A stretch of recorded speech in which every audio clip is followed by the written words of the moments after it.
आदाब, मैं Mohammad Amjad Ali, prime time में आपका खैर मकदम है।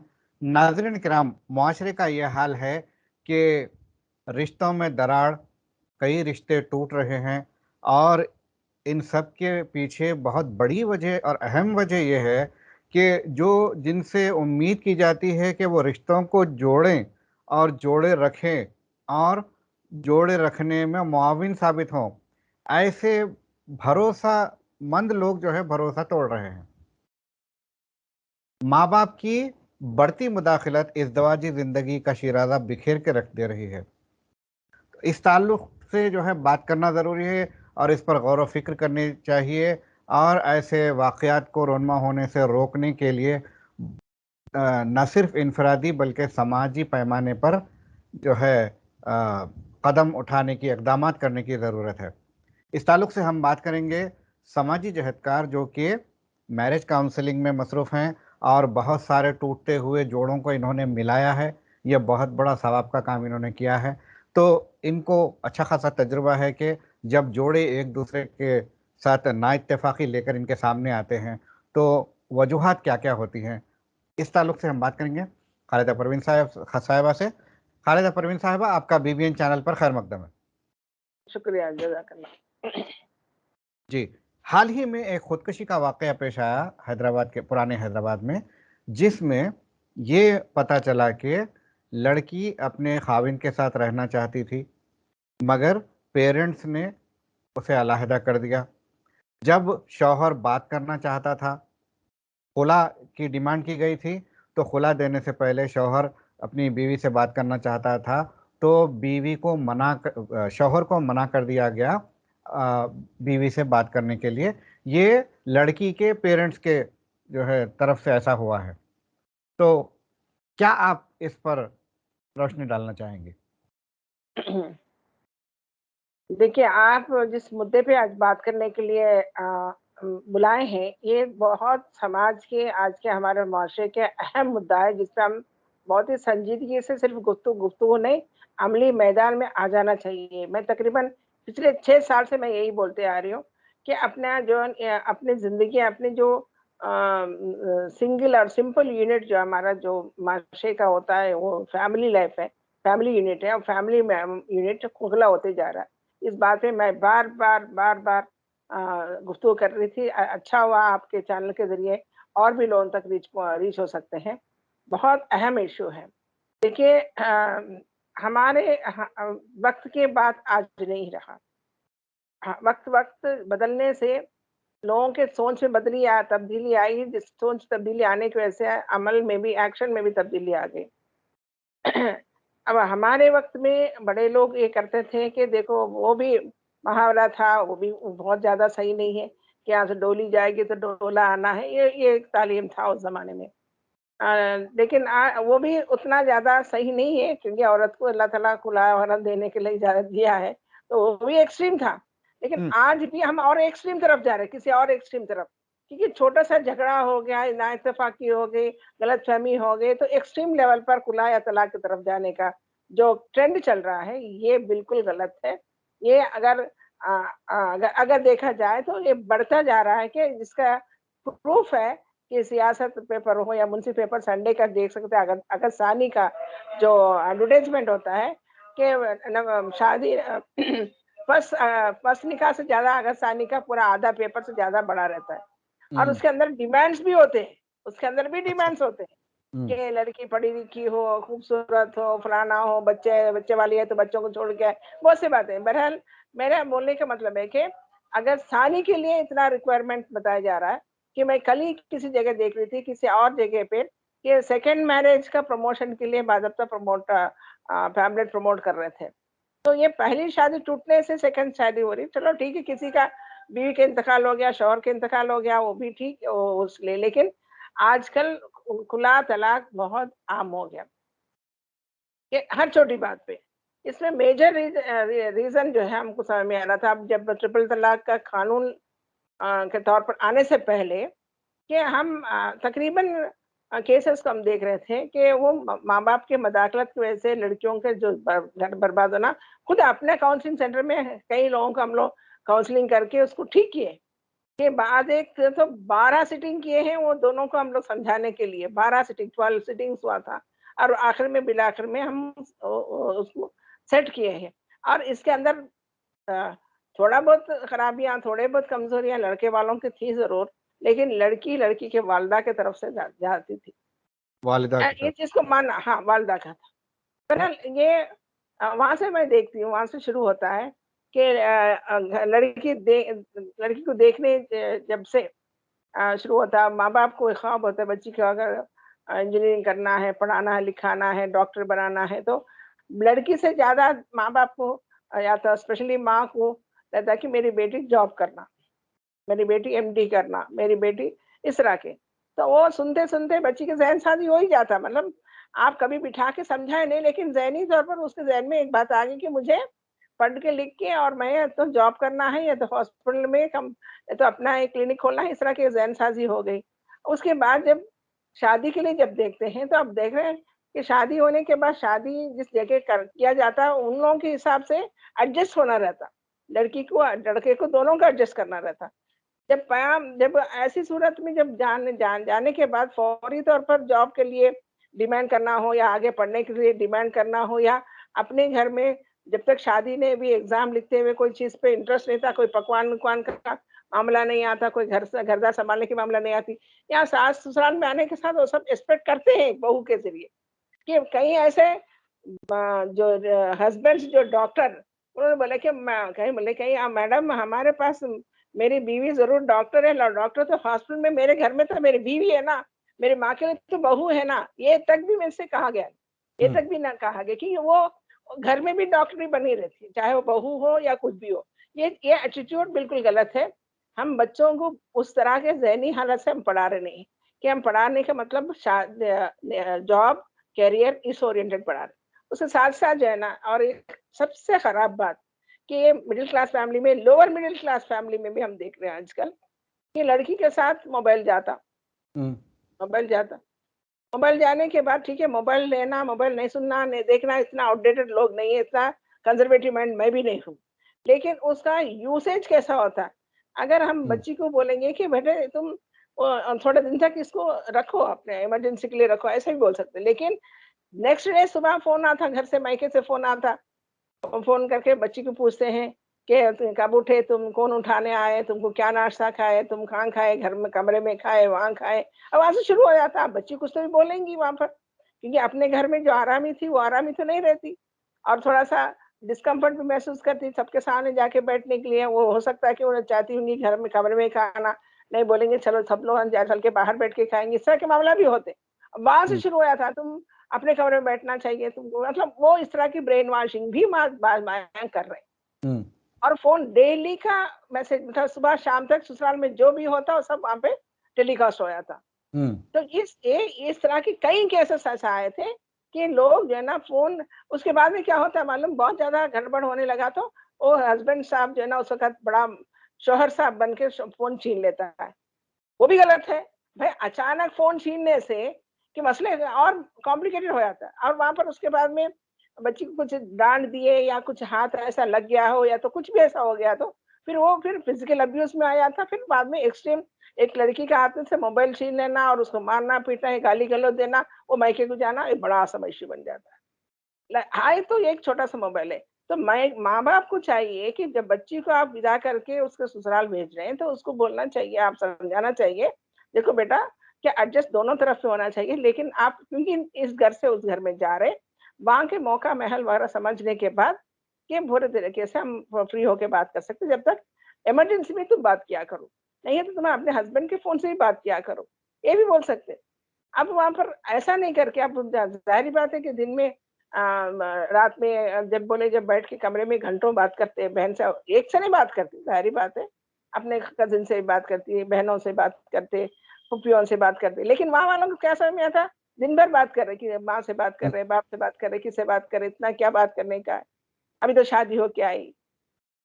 और हर चीज़ यहाँ का वहाँ पे पहले अब तबीयत खराब हो गई तो माँ को पहले मालूम होता, सास को बाद में मालूम होता। और माँ वहाँ भाग के आती है, मेरी बेटी की तबीयत खराब है तो हॉस्पिटल जाने का है, तो फ़ोन करके बोलेंगी कि हमारा फलाना फैमिली डॉक्टर है, वहाँ लेके जाना है। फिर फैमिली उनकी भी है, उनका भी अपना डॉक्टर होगा। तो हर छोटी चीज़ पे कि माँ-बाप का मदाखलत बच्चियों की ज़िंदगियाँ बर्बाद कर रही है। ये जी, बहुत बिल्कुल अच्छी बात बताई आपने। ये तो हुई नई शादीशुदा जोड़े वालों की बात।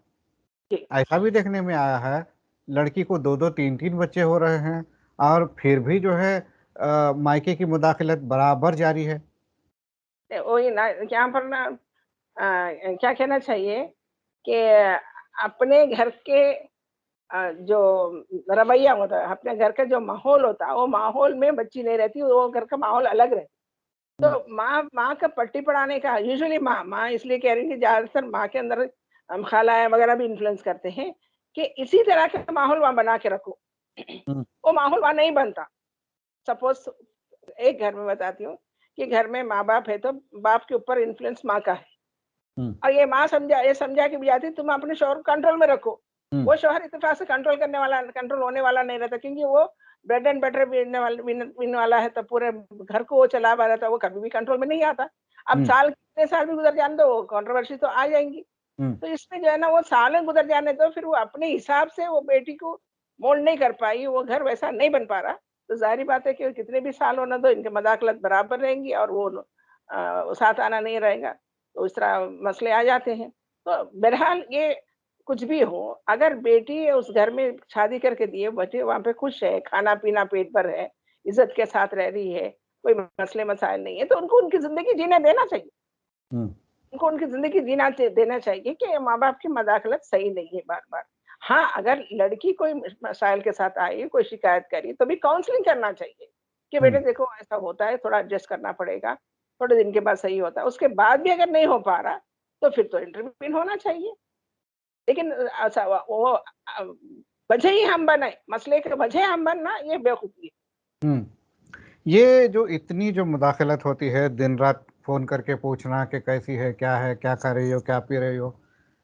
क्या इन्हें लगता है कि लड़की के ससुराल वाले गैर मज़हबी लोग हैं या नाशाइस्ता लोग हैं या फिर मतलब गुंडे लोग हैं कि जो है जब तक कि हम अगर चेक नहीं रखेंगे, तो वो लड़की को खुश नहीं रखने वाले हैं? क्या ये लोग इंतख़ाब के वक़्त लड़के और उसके घर वालों का ठीक से दरियाफ़्त नहीं करते हैं? उनकी तरजीहात क्या होती हैं? तरजीहात अख़लाक़, किरदार और फ़ैमिली बैकग्राउंड होता है या फिर दीगर मसनवी चीज़ें होती हैं?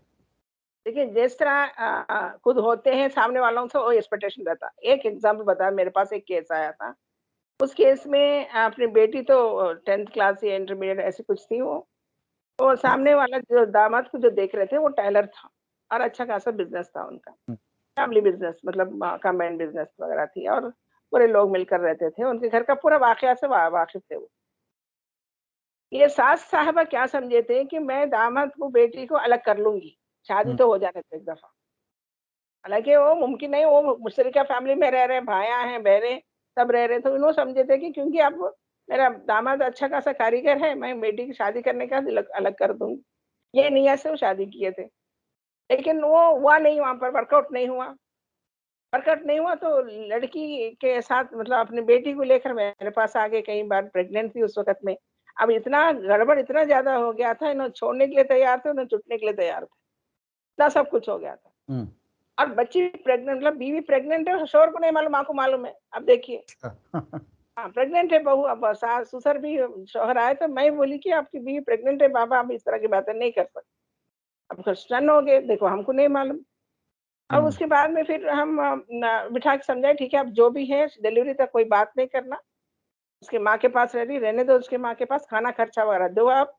जब दिल बोला, जब टाइम मिला आप जाओ, उन्हें आने दो, अगर नहीं आना चाह रहे तो कोई ज़बरदस्ती नहीं करना, डिलीवरी होने दो, उसके बाद बात करेंगे। हुँ, मैं तो समझी थी कि वर्कआउट ही नहीं होता, क्योंकि सास साहबा इतना ज़्यादा उनके ऊपर इन्फ्लुएंस कर रहे थे कि वो जाते, उनका कहना ये था कि वो जब कैसा भी अपने घर से टेलरिंग शॉप तक जा रहे थे, जाते-जाते मेरे पास छोड़ के आना बेटी को, वापस रात में जाते-आते मेरी बेटी को लेके जाना। ये कैसा मुमकिन है? गोया कि उनकी बच्ची स्कूल की बच्ची है। हाँ, और उसके बाद में फिर वो कुछ गड़बड़ होगी, काम बैठक होने के बाद मैं बोली थी ठीक है, अगर ज़िंदगी बचाने के लिए चूल्हा अलग भी करे तो क्या प्रॉब्लम है? तो बोले कि नहीं, एक दफ़ा आप चूल्हा अलग हो गया तो फिर तो सब धर्म-भरम हो जाता। उनको जो मर्ज़ी है पका लेके खाने दो। और सास के ऊपर इतने इल्ज़ामात लगाए, वो बेचारे 4:30 बजे रात से उठ के पानी भरते हैं, वो अभी भी उनका रूटीन वही रहता। हुँ। इल्ज़ामात लगाना है इनके ऊपर। अरे इस तरह की जो है ना, और आखिर-वाखिर नहीं हुआ, लेकिन अच्छी बात ये हो गई, डिलीवरी तक आखिर तक दोनों को बातचीत करने से थोड़ा-सा मना कर दी, लेकिन अब ज़ाहिर-सी बात है, फितरी बात है, बाप हो रहा है, बाप बन रहा है, तो उसके बाद पैसे हर महीना भेजना करना चल रहा था। लास्ट में डिलीवरी के वक़्त वहाँ चले गए थे, डिलीवरी के ठहरे थे, फिर बाद में डिलीवरी होने का दोनों मिलकर आए हमारे पास, आके हुँ। बोले कि हम अपनी बीवी को लेके जाना चाह रहे हैं। अब आखिर में वो शौहर के पास चले गए, अगर प्रेग्नेंट नहीं रहती वो हालत में, तो फिर तो पता ही नहीं चलता था क्या मामला होता। ऐसा ऐसे 3 केसेस करी जो प्रेग्नेंट हो गए थे। अच्छा, और प्रेग्नेंसी के शौहर बाद को में पता रिश्ता नहीं है? जम गया और अल्हम्दुलिल्लाह अच्छे हैं अब हालात। हुँ, तो माशाअल्लाह। ये तो तो माँओं को जो है ना, बावजूद मालूम रहे कि इनके पास कैपेसिटी नहीं है, नहीं हो सकता, लेकिन फिर भी अपने ख्वाब पूरा करने का एक उम्मीद रखते हैं। वो जब हुँ, टूटता हुआ नज़र आता है तो फिर वो मुदाखलत करते हैं। ये ये बिल्कुल गैर मुनासिब और गैर वाजिबी बात है कि शादी करो और दामाद को ले उड़ो। मगर हाँ, आजकल ये भी रुझान बहुत बढ़ता जा रहा है, अच्छे घराने का लड़का कर लो, सारे उसके घरवालों को महरूम कर दो और उसको जो है अपने पास ला लो और जो है उससे फ़ायदा उठाओ। ये कहाँ से आई सोच? नहीं, अब एक तरफ ही बात कर रहे हैं कब से हम लोग, मगर मैं एक और भी सीन बताना चाह रही हूँ कि जब लड़की वाले पहले मेरी ये बात का जवाब दे दें, उसके बाद फिर आपका अच्छा, अगला। हाँ, ये देखिए, अब ज़ाहिर-सी बात है, खानदान में 1-2 लोग तो ऐसे होंगे, खुद अपने फादर भी ऐसे ही रहते, मतलब उनके शौहर भी ऐसे ही रहते, तो वो ख़्वाहिश रहती कि थोड़ा-सा मेहनत कर ली तो हमारे अंडर में हो जाते। मुट्ठी में कैसा करना, शौहर को मुट्ठी में कैसा बना लेना, ये चीज़ का बड़ा चर्चा चल रहा। तो ये मुट्ठी बनाने के लिए उसके जो कमज़ोरी जो भी चीज़ है, वो कमज़ोरी पे बात करने का कोई सोचते। जब कम उम्र में रहते हैं लड़के या तो शौहर वगैरह, तो कम उम्र में फिर कुछ लोग नाच भी लेते हैं बीवी के हिसाब से। लेकिन थोड़ा समझदार आने के बाद समझते हैं कि मेरी माँ को छोड़कर, बहनों को छोड़कर मैं सब 24 घंटे में इधर रहेंगे तो कैसा? वहाँ पे तनाज़ात बढ़ जाते हैं, वहाँ पे रुक जाते हैं। सब लोग ऐसा अंडर में नहीं आ जाते। मगर ये रुझान बढ़ रहा क्यों है? दामाद को जो है अपने जो है कंट्रोल में कर लेना और ये उसके शायद अपने खानदान को ये महरूम कर शायद देना। आप अभी ऑब्ज़र्व कर रहे थे और बढ़ता नज़र आ रहा है। हमको तो वैसे ही चल रहा है, ये बराबर चलते जा रहा है, ये भी चल रहा है, वो भी चल रहा है। अच्छा, वो भी क्योंकि चल रहा है। अब अब आप आपके आपका नज़र ऑब्ज़र्वेशन बताइए। में जी। मेरा ऑब्ज़र्वेशन में देखिए, एक और बात है कि लड़के वाले भी लड़की वालों के ऊपर तंग करते हैं। कैसा बच्ची शादी करके देने के बाद पहले तो कुछ नहीं चाहिए, कोई हुँ, दहेज की कोई चीज़ नहीं चाहिए, सुन्नत की शादी फलाना कुछ करते हैं, उसके बाद में किसी एक ही ख़्वाहिश रहती है, वहाँ से पिंचिंग, मेरी बेटी को मैं वो दी थी, मैं बेटी को ये दी थी। बहरहाल वो एक-एक करके पूरे चीज़ें पहुँच जाने के बाद भी वो ताने चलते रहते हैं। उसके बाद थोड़ा प्रेज़ेंट, मतलब शौहर साहब बेचारे मैनेज करते, चलता रहता है वो। अब डिलीवरी का टाइम आ जाता है। डिलीवरी का टाइम आया तो बोलते हैं कि आप फर्नांडिस के डॉक्टर के पास डिलीवरी कराना। अरे इनके पास हैसियत ही नहीं है भई। तो कई ऐसे लोग मुतालिबा खड़े हैं कि हुँ, लड़की वालों को डिलीवरी अगर हो गई तो फर्नांडिस के पास। अच्छा, सेकंड डिलीवरी कहाँ पे होती? गवर्नमेंट हॉस्पिटल में। जब ये लोग हुँ। फर्नांडिस हॉस्पिटल में करने का मुतालिबा कर रहे हैं, सेकंड डिलीवरी यहाँ करा रहे हैं।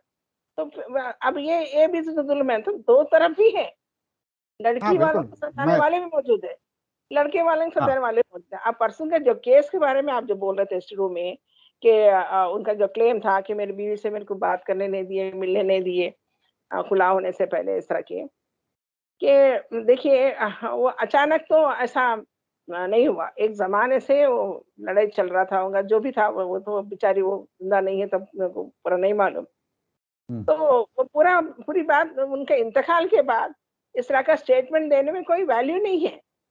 हुँ, ये हो भी सकता, ना भी हो सकता, हो भी सकता, ना भी हो सकता। हुँ, क्योंकि ज़िंदगी में अगर 4 लोगों के सामने बात आ जाती, उन्हें खुला देने से पहले 4 लोगों को इन्वॉल्व कर देते, हुँ, कि वो लोगों के सामने बात आती तो फिर बात अलग से थी।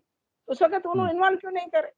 अब सही। आके जो है ना मीडिया के सामने बोलना कि मेरे को मौका नहीं दिए और मेरे साथ ऐसा ज़ुल्म हुआ, बोलना कोई इसके अंदर कोई ज़्यादा मायने नहीं रखता। हो सकता है सही भी हुआ। लड़का इस वक़्त बोला जबकि उसके साबिक़ा ससुर और साबिक़ा साले ने इल्ज़ाम लगाया उस पर।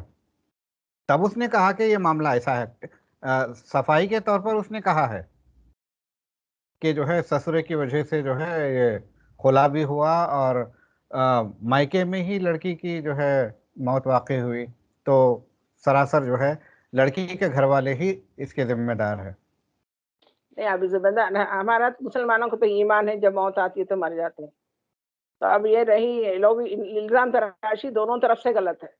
ना ये लोग इनके ऊपर इल्ज़ाम लगा सकते हैं, ना वो लोग इनके। हो सकता है लड़की जो है ना, क्योंकि शौहर से छूटने के बाद इतना आसान नहीं है कि उसकी ज़िंदगी आसानी के साथ गुज़रे। वो तकलीफ़ में तो ज़रूर रहती है, डिप्रेशन में भी जा सकती है, हो सकता है डिप्रेशन में भी गई हो। अब रही बात जान क्यों गई, वो बात वो बहस करना इस वक़्त मुनासिब नहीं है, जो ज़िंदा है नहीं है वो। क्या हम्म। हुआ किसी को पता ही नहीं है। अलबत्ता मैं आपके माध्यम से मैं बोलना चाहती हूँ कि अगर कोई वाइफ बीवी आके कोई चीज़ मीडिया में बोल दी, बेवकूफ़ी की बातें कर दी, कि शौहर के ऊपर इल्ज़ाम लगा दिए, फलाना कर दिए, सब कुछ सब मीडिया के सामने आके बोल रहे, सब लोग जाके ठहर के उनके बाइट ले रहे, उसको वायरल कर रहे, यूट्यूब में आ रहा। फिर फ़ौरन ही पार्ट 2 शुरू शुरू हो जाता है, हस्बैंड तरफ से ये आ जाता है। तो आजकल अपने बहुत चलता अगर बीवी बीवी अगर से बेवकूफ़ी के साथ, अगर बेवकूफ़ी की वजह से, कम इल्मी की वजह से, कम अक़ली की वजह से कोई चीज़ बाज़ार में लाके डाले, तो आप भी वहाँ के डालने का मतलब क्या हुआ? आप भी बाज़ार में आ गए ना। है। तो ये क्यों चल रहा है? ये क्यों हो रहा है? हमारी ज़िंदगी हम बाहर क्यों डाल रहे हैं? रोड पे क्यों आ रहा है हमारा? तो मैं कम से कम ये कहना चाहती हूँ, अगर शौहर अगर इस तरह किए, तो बीवियों को चाहिए कि उस चीज़ को रोक दें, वहाँ पे इग्नोर कर दें। हम्म। अगर बीवी इस तरह कोई इल्ज़ाम लगा दिए हैं, तो आप जो है ना लीगल जाओ भई, फाइट लीगल है। मीडिया मीडिया जज बेचारे हमारे लोगों को, हमारे ख़ासतौर औरतों को इतना ही मालूम नहीं, मुझे इंसाफ चाहिए, मीडिया क्या इंसाफ दिलाता? मीडिया पर जो माइक लेके बैठे, इंसाफ मुझे इंसाफ चाहिए बेचारे बोलते। मीडिया इंसाफ दिलाता क्या? उनको लीगल फाइट जानने के लिए बोलना चीफ चाहिए। मिनिस्टर को एड्रेस करते हैं, कमिश्नर को एड्रेस करते हैं कि हमें इंसाफ दिलाइए।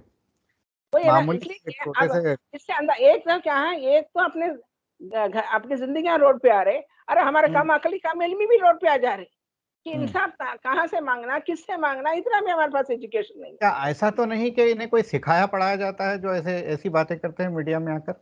नहीं, कभी-कभी होता है ऐसा कि आप ये बोलो, आपको क्या होना, बोलो आपको। अब कभी कभी कम तो वीडियो में अलानिया सुनाई देता है, बाजू वाले प्रॉम्प्ट करते हैं ऐसा बोलिए ऐसा बोलिए। नहीं, असल में क्या है, उनको मालूम नहीं है, कि हम्म। लोगों को मालूम नहीं रहता कि क्या बोलना है, मीडिया के सामने क्या बोलना है, क्या नहीं बोलना है, कभी नहीं मालूम। अब आजकल ये देख रहे थे, कल्चर बढ़ते जा रहा है, हम्म। ये कल्चर ज़्यादा बढ़ रहा है ना आजकल। वो तलाक खुला से ज़्यादा ये तो कल्चर बढ़ गया, मैं फलाने से शादी के बाद मैं फलाने के साथ फलाना थी, फलाना के साथ फलाना था, मैं फलाने के साथ, बहुत ज़्यादा हो गया। अरे भाई, ये अपने-अपने ज़िंदगियों में मसरूफ़ होने के बजाय, अगर बीवी या शौहर गलती करे तो दूसरों को पार्टनर को चाहिए उसको छुपाए रख दें, उसको इग्नोर कर दें, अगर ज़्यादा से ज़्यादा लीगल चले जाए, कि मीडिया में आके अपने घर को तमाशा बनाने की क्या ज़रूरत है? जी, जी। ये महज़ जो है इस्लामी तालीमात की कमी है, जो अज़दवाजी ज़िंदगी के तकाज़े हैं वो पूरा करने के लिए ना शौहर प्रिपेयर होते, ना जो है बीवी प्रिपेयर होते। सिर्फ़ दुन्यावी रख-रखाव, कौन-सा वीडियोग्राफ़र चाहिए, कौन-सा शादी खाना चाहिए, कैसा स्टेज चाहिए, कैसा ड्रेस चाहिए, इन चीज़ों पर तवज्जो है। एक फ़िल्मी तमाशा बनाकर रख दिया गया है शादी को। बिल्कुल, बिल्कुल, शादी के एक तमाशा बना दिए हैं, और जो है ना तलाक और खुला का भी एक बड़ा-सा एक मज़ाक बना के रख दिए हैं, बिल्कुल। तो और दिन जिस तरह माशाअल्लाह के बहुत हालात हम अच्छी देख जो रहे है हैं, आपने ऑब्ज़र्वेशंस भी सामने रखे और अपने ख़यालात। अब जी। मुझे ये तकलीफ़ इस बात की है कि एक तो हमारे दिन-ब-दिन हमारा मुल्क के हालात, मुल्क में जो है ना मुसलमान कम्युनिटी के साथ जो ज़ुल्म-सितम हो रहा है, कि उसपे हम तकलीफ़ में हैं, कि हम उसको फाइट बैक कैसा करना, उससे हुँ। कैसे सँभलना, अपने लोगों को कैसा एकजुट करना, अपने हुँ। लोगों को कैसे तैयार करना में है। ये अंदरूनी तौर पे हम खोखले होते जा रहे हैं, इसका एक तकलीफ़ है।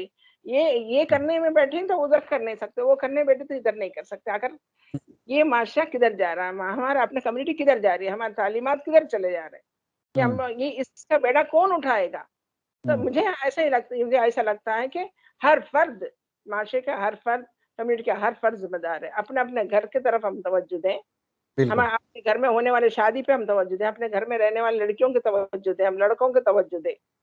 तो ही ये हम बेड़ा पार हो सकते हैं, वरना तो ये हमारे माशरे को खोखला बना के रख देंगे, मज़ाक बन के रह जाएँगे। कम से कम अल्लाह के लिए ये मज़ाक बन के रहना खत्म करना चाहिए। ठीक है। हमसे बात करने का बेहद शुक्रिया आपका। नाज़रीन, ये थी मैरिज काउंसलर और समाजी जहदकार जनाबा खालिदा परवीन साहिबा, जिन्होंने जो इज़्दिवाजी ज़िंदगी में लड़की के माँ-बाप की बढ़ती मुदाखलत के ताल्लुक से भी बताया और फिर लड़के वालों की तरफ से भी जो ज़्यादतियाँ होती हैं वो भी बताया। बैलेंस्ड इनकी सोच है, क्यों ना हो ये जोड़ने वालों में से है, तो हर तरफ की बात ये सोचेंगी और अपना जो है पॉइंट ऑफ व्यू पेश करेंगी। और मैं भी अपनी तरफ से वज़ाहत कर दूँ, ना मैं लड़की वालों की तरफ हूँ, ना लड़के वालों की तरफ हूँ, ना मैं मर्दों की बात करता हूँ, ना औरतों की बात करता हूँ। मैं बात करता हूँ मज़लूमों की, और मैं कोशिश करता हूँ कि ज़ुल्म रुके। अल्लाह ताला ने भी फ़रमाया कि ज़ालिम की मदद करो, ज़ालिम की मदद करो। हैरान हो जाते हैं लोग, ये कैसी बात है ज़ालिम की मदद करो? ज़ालिम को ज़ुल्म से रोकना उसकी मदद करना है, क्योंकि एक बार अगर वो ज़ुल्म कर जाए, तो वो गुनहगार हो जाता है और वो सज़ा का मुस्तहिक हो जाता है। सज़ा अल्लाह की बड़ी भयानक होती है। दुनियावी सज़ा बहुत हल्की-फुल्की होती है, जो भी होती है बहुत हल्की-फुल्की होती है। तो अल्लाह की पकड़ से बचना अगर है, तो फिर मामलात शुरू से दुरुस्त रहने चाहिए। इंतख़ाब से लेके क्या तरजीहात होने चाहिए, प्री मैरिज काउंसलिंग होनी चाहिए, और फिर जब नए माहौल में लड़की आती है, तो ये समझना चाहिए सब छोड़-छाड़ कर ये आई है, तो किस तरह से उसको उसके साथ ताउन करें, ताकि वो नए माहौल में एडजस्ट हों। लड़की भी ये सोचे कि जो मायके में छोड़ आई है, वो सारा यहाँ लेकर नहीं आ सकती, ये माहौल में उसको ढलना है। अगर ऐसा करेंगे तो बहुत बेहतर होगा। और लड़की के माँ-बाप, ख़ास तौर पे वालिदा, इन्होंने कहा है, मेरा भी वही ऑब्ज़र्वेशन है, लड़की की वालिदा को अपना जो है रोल कम करना चाहिए। अगर लड़की खुश है मजमूई तौर पर, तो उसको अपनी ज़िंदगी जीने देना चाहिए। अगर कोई ऐसी सूरत-ए-हाल पेश आती है, तो बजाय उछालने के पब्लिक में, काउंसलर के पास जाएँ, काउंसलिंग करवाएँ और मामला जो है रफ़ा-दफ़ा करें। बहरहाल ये एपिसोड ख़ानदानों के लिए है, जोड़ने के लिए है, तोड़ने के लिए नहीं है। आप इसको देखिए, अगर आपको पसंद आए तो इसको लाइक करिए और शेयर कीजिए, हमारे चैनल को सब्सक्राइब कीजिए और हमें दीजिए इजाज़त। शब ख़ैर।